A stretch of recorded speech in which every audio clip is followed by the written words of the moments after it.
Improving diversity, equity, and inclusion in teaching.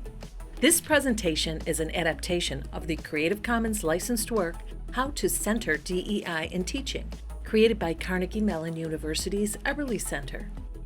Imagine equity as the individual elements of color, and think of a pattern as inclusion, and the ever-changing patterns, diversity.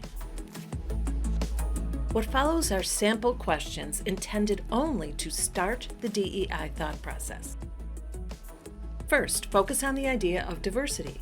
Have you been paying attention? What learner characteristics might exist that cannot readily be seen? Do you show that you value uniqueness in each person? Could you have unintentionally discriminated against a member of the learning community you are working hard to build? Is your course attractive to diverse populations? Next, examine the concept of equity. Does your course need to expand? Should you look at achievements, traditions, histories, and perspectives that you may not have considered? Do you take differences into account? Is there an aspect of your course that would cause any of your students to feel disheartened? Will your course leave all students feeling inspired to continue on in the field? Turn your attention to matters of inclusion. Does your course leave anyone out? Can all learners contribute fully? Do all learners have equal access to resources and opportunities? Do you address all learners respectfully? Do your assessments treat every student fairly? And does your course allow each student to feel valued? Now, hopefully you're open to a deeper examination of specific elements within your course. Begin with your syllabus and course objectives. Did you make course expectations clear? Clear expectations help students know if they are ready to take your course. Did you include explanations for norms and standards in the discipline? Doing this helps students with different backgrounds and levels of experience develop awareness early on. Look over your course objectives. Scrutinize them in terms of assumptions you may have made or biases you may have been unaware of. Challenge yourself. Incorporate new or redesigned objectives that combine disciplinary and DEI goals. The following example illustrates how a DEI goal can be added to an existing objective and is drawn from a business course. Demonstrate inclusive interpersonal skills to participate as a member of the field in situations such as attending conferences, writing reviews, and handling confrontations. The addition of the word inclusive would open the door to a discussion around what it means to develop inclusive communication skills.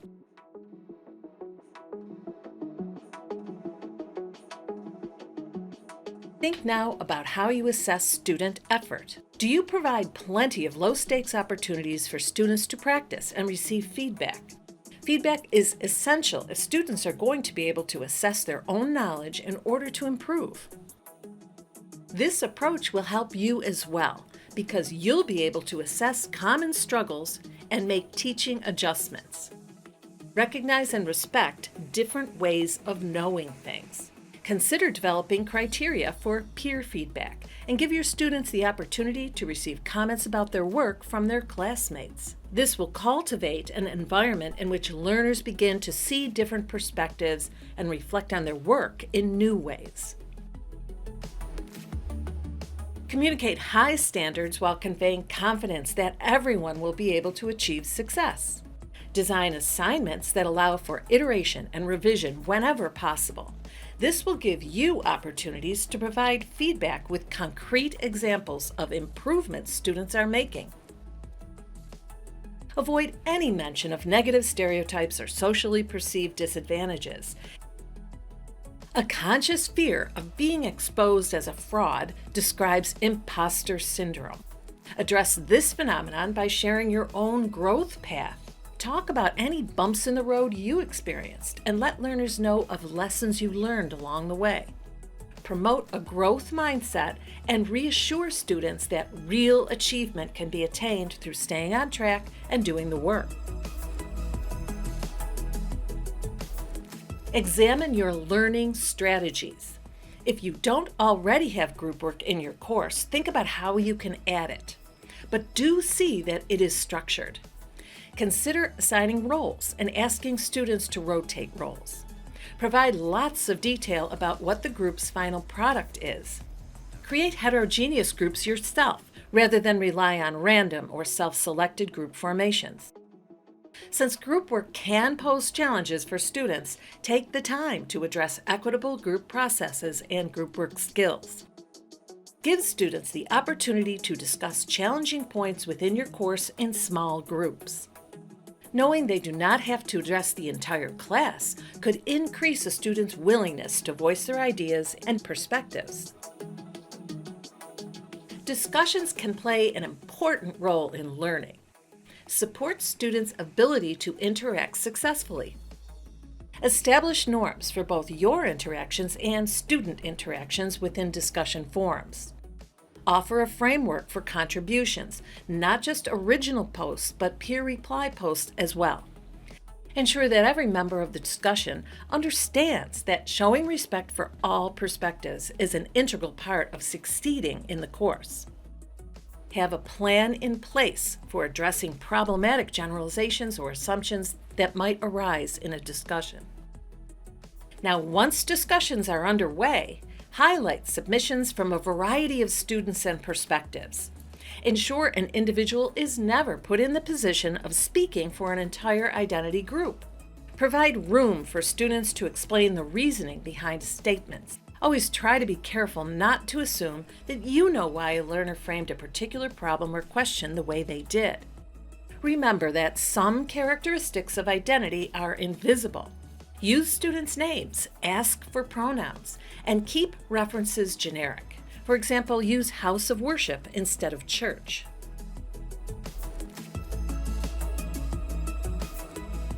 Now dive in and take a good look at all the required and optional content in your course.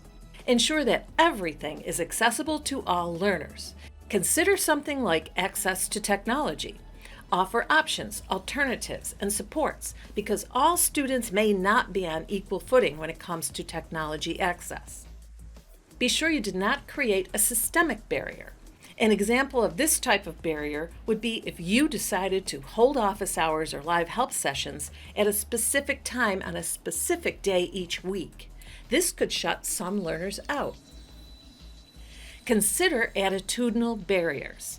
These encompass everything from assumptions to biases to stereotypes, and really anything that could make a student feel different or as though they are an exception. Another potential barrier stems from learner sensory differences. Sensory differences can be obvious and disclosed, but often they are not. The differences can mean that some learners may not be able to fully engage with content, resources, and activities. Examples of barriers of this type include electronic documents not properly formatted to be read by a screen reader, videos that are not captioned or don't have a transcript, and fonts that are difficult to read. Acknowledge the perspectives that are implicitly valued and prioritized within your course. Look for missing perspectives and devise plans that are consistent with your course objectives to address the gaps. Show not only classic authors and examples, but also modern, diverse practitioners who use a technique or theory. Consciously include underrepresented identities in the field. Take gender, race, sexual orientation, and more into account. Video blogs and other digital media can provide diverse sources of content to supplement textbooks and other traditional readings. Consider recording videos with experts from diverse backgrounds as invited guest lecturers. Try to represent an array of identities when including examples, scenarios, and case studies. Let students contribute examples too. If you include images in your course, see that you include as many aspects of diversity as possible. There may be a lack of diversity in stock images, so you may need to look for Creative Commons licensed works on photo sharing sites such as Flickr. DEI efforts can be transparent. Bring the topic up and talk about it with your students. Open an anonymous discussion forum so that students can comment on areas within the course that could grow and change in order to become more equitable, diverse, and inclusive. You do not have to overhaul your entire course to improve diversity, equity, and inclusion. You do need to reflect regularly on all aspects of your course design. Seek feedback from your students and begin making thoughtful improvements.